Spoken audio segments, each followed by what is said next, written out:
Patrick from Everidge's Grand Falloon. I'm going to show you what I mean by squaring all the way around.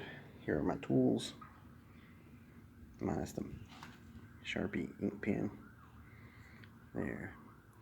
Make sure that you're staying straight with a handsaw. That one's a little bit off.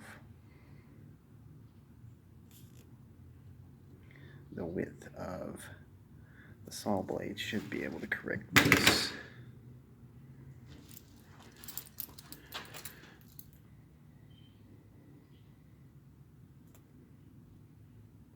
Sorry about this focus. Thanks for looking. Have a nice day.